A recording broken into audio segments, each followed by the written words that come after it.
Screen दिख रहा सबको?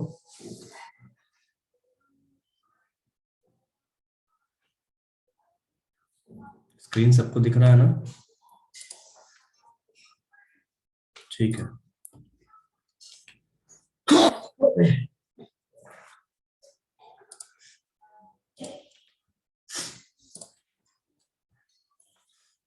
देखिए आज हम पढ़ेंगे terms related to chemical bond. ठीक है, बेसिकली हम लोग कोवैलेंट बॉन्डिंग पढ़ रहे हैं।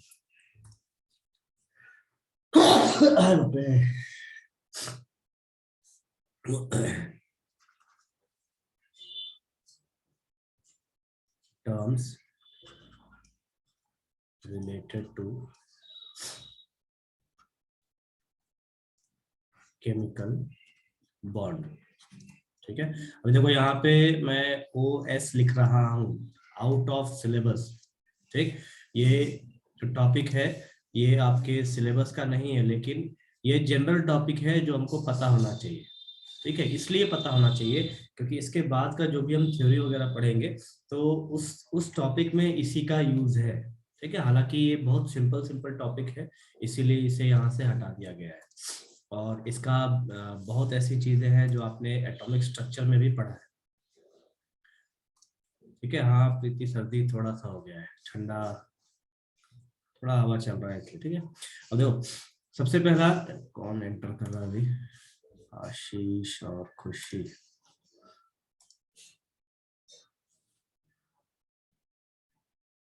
फर्स्ट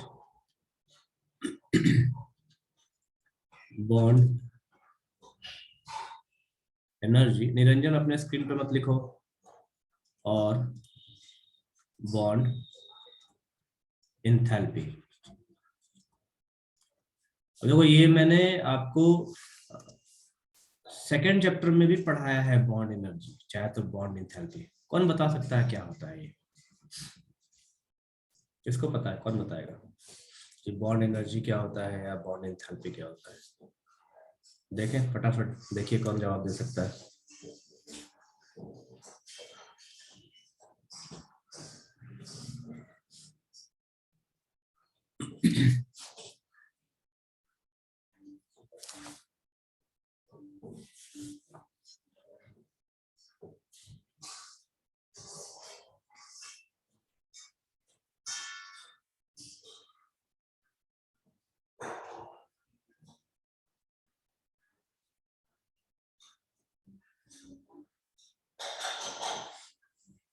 कोई दे रहा जवाब या मैं बताऊं?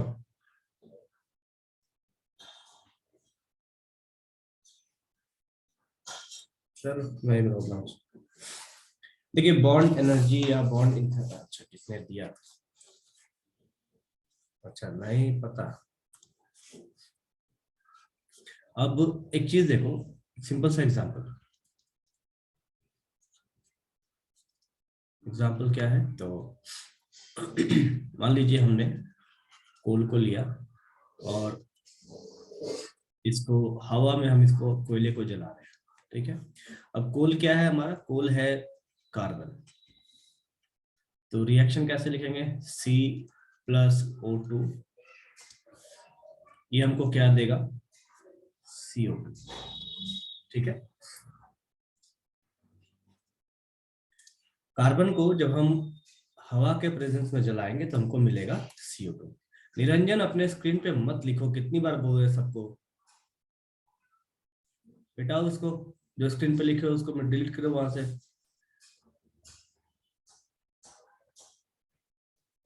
देखिए C+O2 हमको CO2 देता है। ठीक, कब देगा? जब हम इस कोयले को जला रहे हैं तब।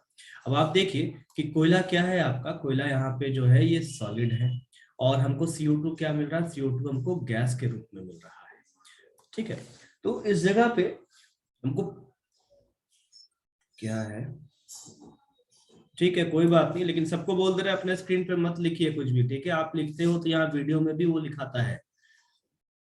अब देखिए कार्बन जो है वो अपने ही एलिमेंट से इस तरीके से जुड़ा रहता है, ठीक है। तो हम क्या कर रहे हैं कि कार्बन के इस बॉन्ड को तोड़ रहे हैं। पहला चीज, ये सभी बॉन्ड को हम तोड़ रहे हैं। आपका जब कोयला जल रहा होता है तो देखिए कोयला जलने के बाद सिर्फ क्या बचता है, सिर्फ वहां पे राख बचता है, ठीक है, जिसे ऐश कहते हैं। ठीक, सिर्फ राख बचता, कोयला तो खत्म हो गया। अब राख जो बचा वो उसका बाई प्रोडक्ट आप कह लो, और जो कोयला है वो आपका कन्वर्ट किस में हो जा रहा है, वो बदल जा रहा है आपके गैस में। तो पहले तो हमारे पास सॉलिड था, अब सॉलिड से क्या हो गया, ये चला गया गैस की ओर। कब गया, जब हम इसे जलाते हैं, जब हम इसे बर्न करते हैं। किसके प्रेजेंस में बर्न कर रहे हैं, तो हम इसे बर्न कर रहे हैं हवा के प्रेजेंस में, ठीक है, हवा है और वहां पे हम इसको जला रहे हैं। तो ये क्या हमको दे रहा है, ये हमको दे रहा है गैस, सॉलिड जो है गैस के फॉर्म में कन्वर्ट कर रहा है। तो हम कर क्या रहे हैं, यहाँ पे हम इसको एनर्जी सप्लाई कर रहे हैं, ठीक है। अब एनर्जी सप्लाई कर रहे हैं तो एनर्जी कर क्या रहा है, तो ये जो एनर्जी है वो यहाँ पे इस बॉन्ड को तोड़ने के काम में आ रहा है, बॉन्ड को ब्रेक करने के काम में आ रहा है, ठीक। क्योंकि केमिस्ट्री हम पढ़ रहे हैं तो केमिस्ट्री में जो भी डेफिनेशन दिया गया है, ठीक है, देखो ये जो अभी मैं बता रहा हूँ ये बहुत इंपॉर्टेंट है, इस चीज को ढंग से सुनेंगे।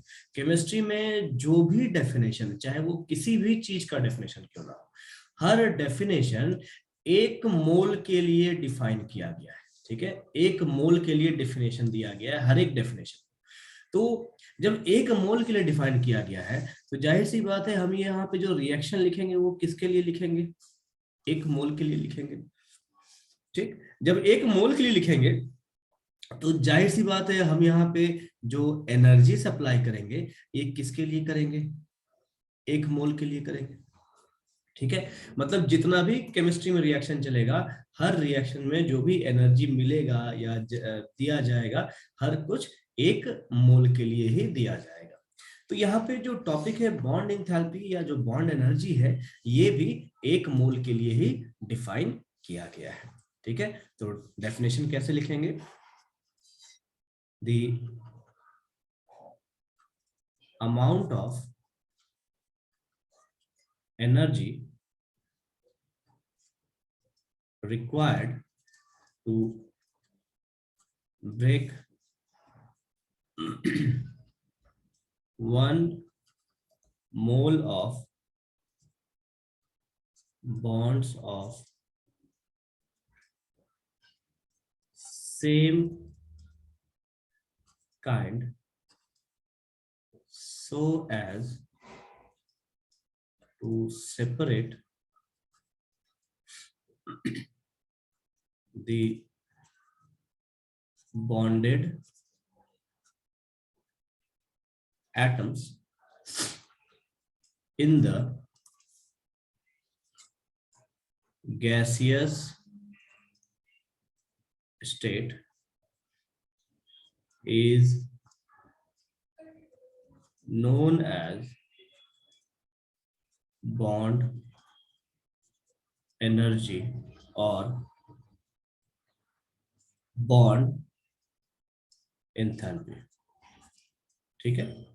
तो किसी ने क्या लिखा है, कुछ तो लिखा नहीं दिख रहा, सबको दिख रहा है लक्ष्मी, स्क्रीन सबको दिख रहा है। हाँ निरंजन कुछ बोल रहे हो क्या,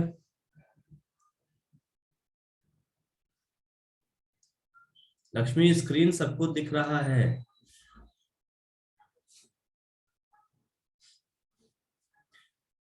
देखो वापस से मैं डेफिनेशन एक्सप्लेन कर रहा हूँ, ठीक है, डेफिनेशन को देखिए। हाँ तो निरंजन ध्यान दो, कंप्लीट नहीं हुआ, मैं फिर से समझाऊंगा इसको। देखिए बॉन्ड एनर्जी, बॉन्ड एंथैल्पी, ठीक है। अब जैसे मैंने यहाँ पे आपको कार्बन का एग्जांपल दिया, कोयले को जला के मैंने यहाँ पे बताया कोयला कैसे जब जलता है तो क्या होता है, वो मैंने एग्जांपल दिया, ठीक। अब इस एग्जांपल को हम रिलेट करेंगे इस डेफिनेशन के साथ। जैसे कार्बन के ये 3 बॉन्ड्स, ठीक है, हम एसिटिलीन ले लेते हैं, इथाइलिन जिसे कहा जाता है। अब मुझे क्या करना है कि इसके बॉन्ड को तोड़ना है, ठीक है, ये जो बॉन्ड है इसे मुझे तोड़ना है, ठीक है। जब इसे तोड़ेंगे तो पहला बॉन्ड, एक बॉन्ड टूटेगा, टूटने के बाद हमें ऐसा दिखता है। मान लीजिए हमने एक बॉन्ड तोड़ा और हाइड्रोजन यहाँ पे जोड़ दिया, ठीक है। H2 यहाँ पे हम ऐड कर रहे हैं, एक सेकेंड, H2 यहाँ पे हम ऐड कर रहे हैं, ठीक है। अब बेसिकली क्या हो रहा है, एक बॉन्ड हम यहाँ तोड़ रहे हैं, ठीक है। तो ये जो बॉन्ड तोड़ने का जो प्रोसेस ये किसके लिए है, एक मोल के लिए किया जाता है। एक मोल कितना होता है, 6.023 इंटू 10⁻23 पार्टिकल्स, ठीक। अब देखिए ये एक मोल सुनने में बहुत छोटा लगता है, लेकिन जब हम इतने पार्टिकल्स के बारे में कहते हैं तो ये बहुत ही बड़ा अमाउंट है। इतना बड़ा अमाउंट कि इसे गिनने जाए तो हमारी जिंदगी निकल जाएगी, ठीक है। तो कहता क्या है कि जब हम यहाँ पे इस बॉन्ड को तोड़ रहे हैं, इस बॉन्ड को जब हम तोड़ रहे हैं तो इस बॉन्ड को तोड़ने के लिए कितना एनर्जी लगेगा, उसे बॉन्ड एनर्जी कहा जाता है, ठीक है। अब एक और एग्जांपल मैं देता हूं आपको। देखिए मान लीजिए हम क्या कर रहे हैं, हमने एक बर्तन लिया, बर्तन में हम क्या करेंगे, पानी डाल देते हैं, ठीक है। बर्तन में हम पानी डाल देते हैं और इस बर्तन को हम क्या करते हैं, यहाँ से हीट करना चालू कर देते हैं, ठीक। इसे हम गैस पे चढ़ा देते हैं, गैस पे चढ़ाने के बाद हम इसे गर्म करना चालू कर दे रहे हैं, ठीक। अब गर्म करेंगे तो क्या होगा कि यहाँ से भाप बन के बाहर निकलेगा पानी, ठीक। अब आप बताइए कि पानी का जो मॉलिक्यूल है वो एकदम चिपका हुआ रहता है या थोड़ा दूर रहता है या बहुत दूर रहता है, कौन बता सकता है। देखो मैं तीनों के एग्जांपल दे रहा हूं।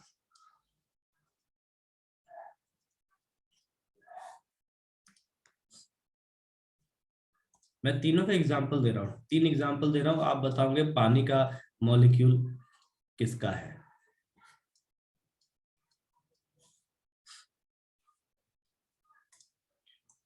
पहला, दूसरा, तीसरा, ठीक। अब आप बताइए कि पानी का जो मॉलिक्यूल है वो पहले, दूसरे या तीसरे में से कौन सा है। आप सिंपली लिख सकते हैं 1 2 3 करके, कोई भी।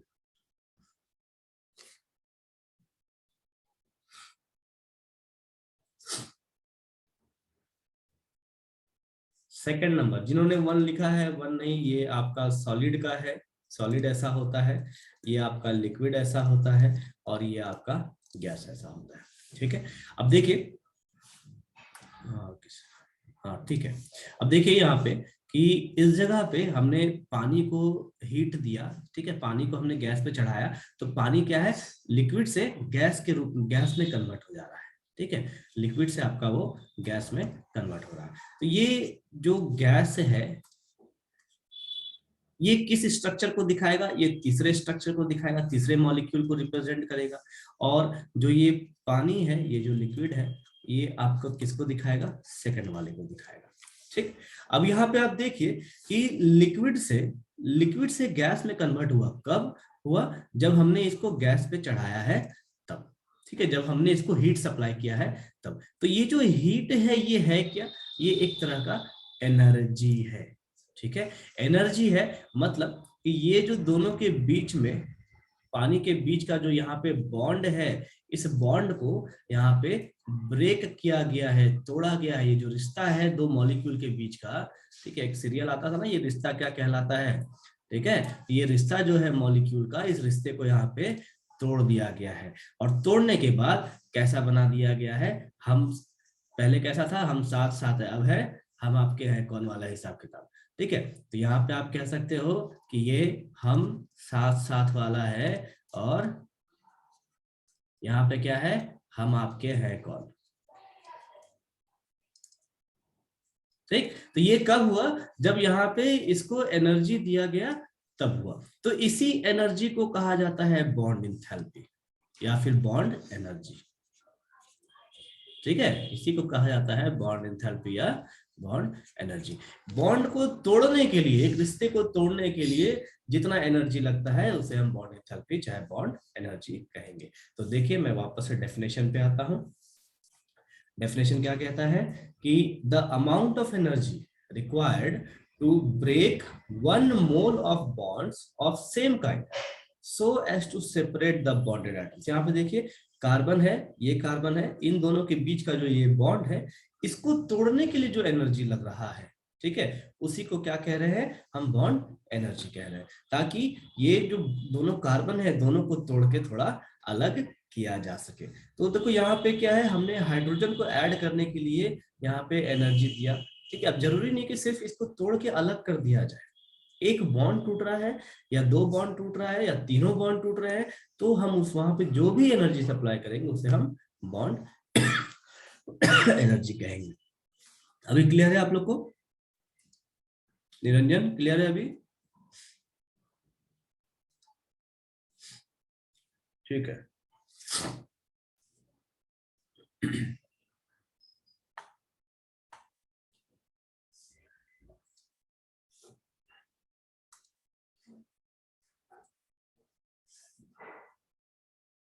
क्या पूछिए रेनू?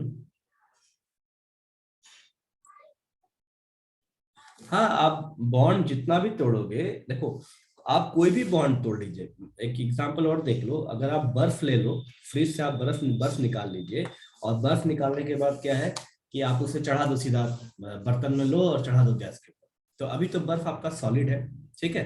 तो सॉलिड रहेगा तो आपको मॉलिक्यूल ऐसा, जाहिर सी बात है ऐसा होना चाहिए, ठीक। अब आप क्या कर रहे हो, उसको गर्म कर रहे हैं, गर्म करेंगे तो वो सॉलिड से किस में जाएगा, लिक्विड में जाएगा। फिर आप उसको गर्म कर रहे हो तो लिक्विड से कहाँ जाएगा, वो गैस में जाएगा। मतलब आप कर क्या रहे हैं, उसको धीरे धीरे धीरे धीरे एनर्जी देते चले जा रहे हैं, ठीक है। तो हम जब भी एनर्जी देते हैं किसी भी बॉन्ड को तोड़ने के लिए, तो उसे बॉन्ड एनर्जी चाहे तो बॉन्ड एंथैल्पी कहा जाता है, ठीक है। चलिए इसका नेक्स्ट टर्म देखते हैं। अब देखो बॉन्ड एनर्जी काफी चीजों पे डिपेंड करता है, ठीक। जैसे साइज रहेगा किसी भी साइज अगर बढ़ेगा किसी भी मॉलिक्यूल का तो बॉन्ड एनर्जी कम लगता है, साइज छोटा होगा तो बॉन्ड एनर्जी ज्यादा लगेगा। बॉन्ड अगर ज्यादा बढ़ेगा तो बॉन्ड एनर्जी ज्यादा होगा, जैसे 3 बॉन्ड होंगे तो उसको तोड़ने के लिए ज्यादा एनर्जी लगेगा, ठीक है।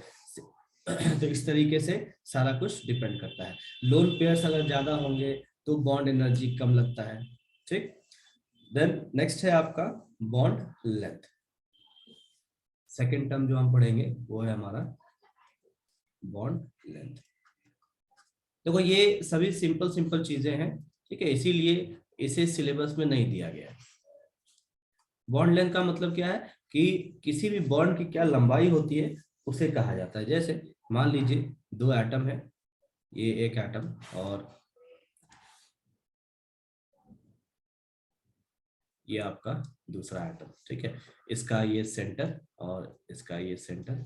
अब यहाँ पे दोनों का डिस्टेंस ले लिया जाए, ये डिस्टेंस यहाँ से और ये डिस्टेंस यहाँ से। ये जो बीच का जो डिस्टेंस है, इंटरन्यूक्लियर डिस्टेंस, इसे हम कहते हैं बॉन्ड लेंथ, ठीक है। 2 एटम का इंटर न्यूक्लियस का डिस्टेंस, ठीक है, उसे हम क्या कहेंगे, बॉन्ड लेंथ कहेंगे। अब इसे रेडियस में कैसे दिखाया जाए, तो रेडियस में इसे ऐसे दिखाते हैं। मान लीजिए ये आपका ए है, ये बी है, ठीक है। तो इसे कहेंगे आर, एक सेकेंड कलर चेंज कर देता हूँ, इसे कहेंगे आर बी, और इसे हम कह लेते हैं आर ए, ठीक है। तो जो बॉन्ड लेंथ है वो बॉन्ड लेंथ कितना हो जाएगा, बॉन्ड लेंथ बराबर हो जाएगा R A plus R B, ठीक। डेफिनेशन कैसे लिखेंगे, it is defined as the equilibrium distance between the nuclei, एक सेकंड स्पेलिंग थोड़ा सा, the nuclei of two bonded atoms in a molecule, ठीक है। क्या कहते हैं इसको, तो ये क्या है बेसिकली, देखिए ये एक एटम हो गया ए, ये दूसरा एटम है बी, दोनों के बीच का न्यूक्लियस का डिस्टेंस इसे हम क्या कहेंगे, बॉन्ड लेंथ कहेंगे। ठीक है, अब ये बॉन्ड लेंथ हर एटम का अपना अलग अलग, सॉरी हर एटम नहीं, हर मॉलिक्यूल का अपना अलग अलग होता है। ठीक है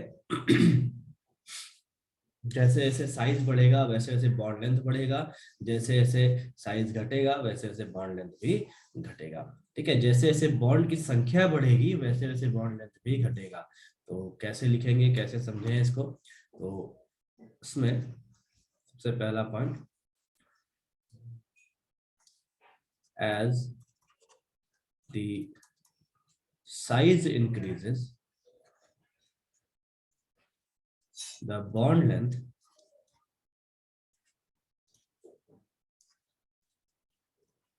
इंक्रीजेस। ठीक है, मतलब मान लीजिए यहाँ पे ए और बी है, ठीक है, अगर ए और बी का रेडियस बढ़ जाता है, मान लीजिए रेडियस पहले 10 था ए का, अब हो जाए रेडियस यहाँ से 15, तो जाहिर सी बात है बॉन्ड लेंथ भी बढ़ना चाहिए, क्योंकि रेडियस बढ़ रहा है तो बॉन्ड लेंथ बढ़ रहा है। तो वही चीज यहाँ लिखे हैं कि जैसे जैसे साइज इंक्रीज करेगा वैसे वैसे बॉन्ड लेंथ इंक्रीज करेगा, as the size increases the bond length increases. ठीक है, उसके बाद दूसरा पॉइंट,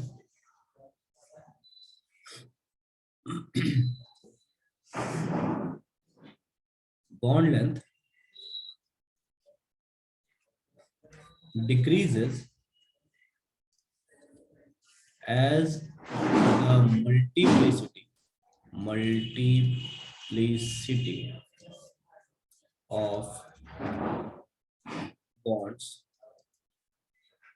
increases। ठीक है, अब जैसे देखो मैंने आपको एटॉमिक स्ट्रक्चर में एक चीज लिखाया था कि कार्बन सिंगल बॉन्ड का जो बॉन्ड लेंथ होता है ये होता है लगभग 1.54 एंगस्ट्रॉम। ठीक, कार्बन डबल बॉन्ड का जो बॉन्ड लेंथ होता है ये होता है आपका 1 पॉइंट लगभग 33 एंगस्ट्रॉम। ठीक है, और कार्बन ट्रिपल बॉन्ड के जो बॉन्ड लेंथ है ये लगभग होती है 1.24 एंगस्ट्रॉम के आसपास, 1.24 या 1.26 एंगस्ट्रॉम के आसपास।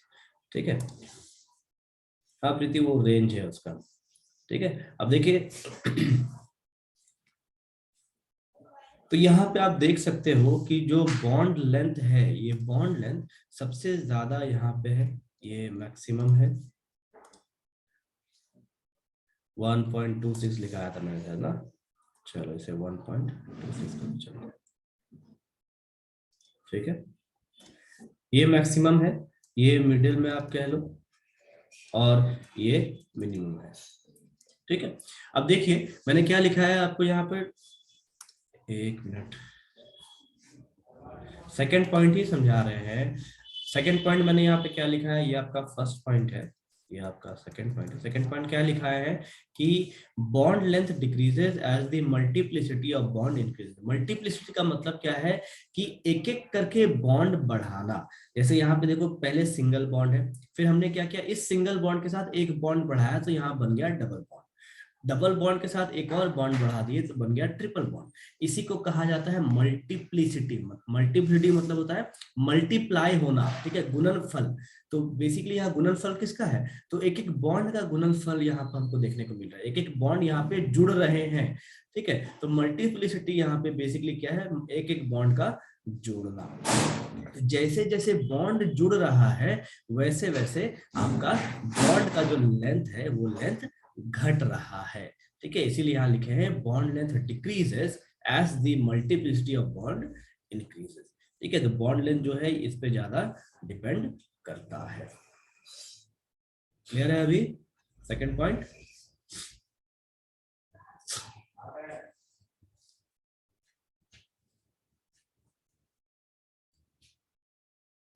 ठीक है, तो चलिए एक लास्ट टॉपिक देखते हैं इसमें से हम लोग, bond angle.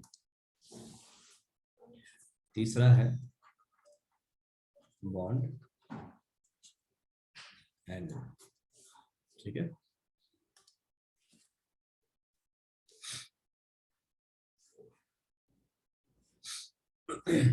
it is defined as the average angle between the lines representing the orbitals containing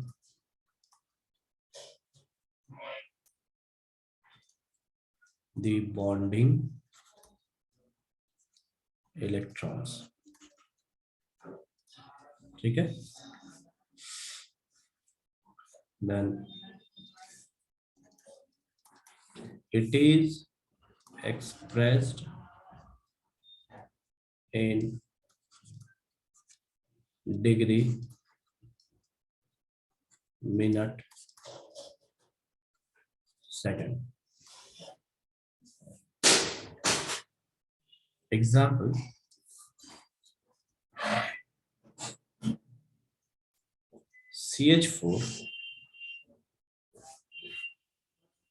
CH4 में जो एंगल है, जो बॉन्ड एंगल है,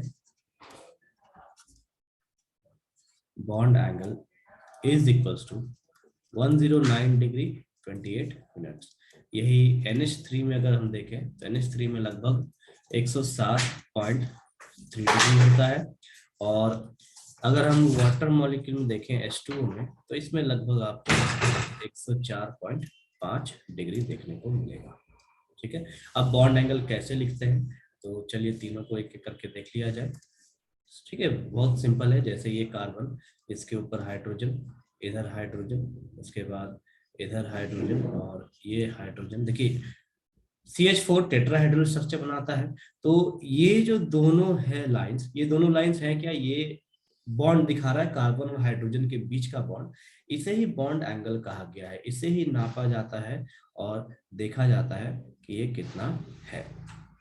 ठीक है, तो इसे 109.5 डिग्री कह सकते हैं, और एक्चुअल में 109 डिग्री 28 मिनट्स कहा जाता है इसे। ठीक है, उसके बाद अगर हम NH3 को देखें, नाइट्रोजन H, इधर पे H, इधर पे H, और यहाँ पे आपका एक लोन पेयर रहेगा। ठीक है, तो इनके बीच का जो एंगल है ये होगा 107.3 डिग्री। उसके बाद H2O का अगर हम देखें तो ऑक्सीजन, एक H इधर, दूसरा H इधर, और उसके बाद खरगोश के कान जैसे देखिए यहाँ पे दो लोन पेयर मैंने बनाया है। सुंदरम पढ़ रहा है कि पिक्चर देख रहा है लेट के? ठीक है, ये दो खरगोश के कान जैसे इसके लोन पेयर्स हैं, मैं इसे लिख दे रहा हूँ लोन पेयर बोल के। ये हो गया लोन पेयर, ठीक है, और इधर पे ये भी हो गए दोनों लोन पेयर। ठीक, उसके बाद यहाँ पे जो एंगल होगा इन दोनों के बीच का जो एंगल है, इसे हम क्या कहेंगे, कितना एंगल है ये, 104.5 डिग्री। तो ये जो एंगल यहाँ पे लिखा गया है ये ही आपका बॉन्ड एंगल होता है। ठीक है, तो सिंपल बॉन्ड एंगल है क्या, तो एक दो एटम के बीच का एंगल आप कह सकते हैं।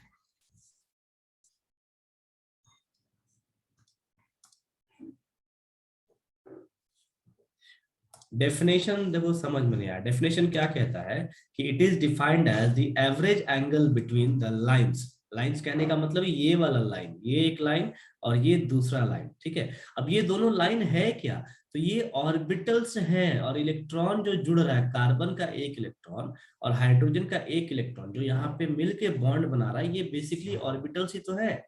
इन ऑर्बिटल्स को हम किस में दिखाते हैं, लाइन में दिखाते हैं। अब हर जगह हम ऐसा ड्राइंग तो नहीं बना सकते ये वाला, ये ऑर्बिटल वाला। क्यों? क्योंकि हमको समय भी लगता है और हर जगह हम 3D डायग्राम तो बना नहीं पाएंगे, इसीलिए हम क्या करते हैं, सिर्फ लाइन में दिखाते हैं। तो कहता क्या है कि दो लाइंस के बीच का जो एंगल होगा उसे ही बॉन्ड एंगल कहेंगे। क्या है definition? It is defined as the average angle between the lines. Between the lines मतलब कोई भी दो लाइंस को आप उठा लीजिए, रिप्रेजेंटिंग द ऑर्बिटल्स, ये किसको रिप्रेजेंट कर रहे हैं? ऑर्बिटल्स को, कंटेनिंग द बॉन्डिंग इलेक्ट्रॉन्स। तो ये जो बॉन्डिंग इलेक्ट्रॉन्स हैं, ये वाले चाहे तो ये ले लीजिए या ये ले लीजिए, इनके बीच का जो भी एंगल होगा उसे ही बॉन्ड एंगल कहेंगे। ठीक है, और इसे किस किस किस यूनिट में दिखाया जाता है? इसे डिग्री, मिनट और सेकंड में दिखाया जाता है। तो ये कुछ एग्जांपल्स है मॉलिक्यूल्स के जिनका बॉन्ड एंगल यहाँ पे दिया गया है। ठीक है, अभी क्लियर है? यहाँ तक क्लियर है सबको?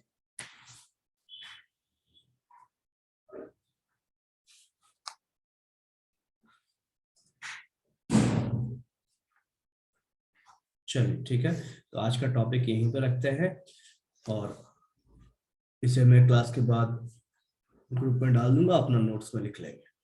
ठीक है, और वीडियो भी अपलोड कर दिया जाएगा।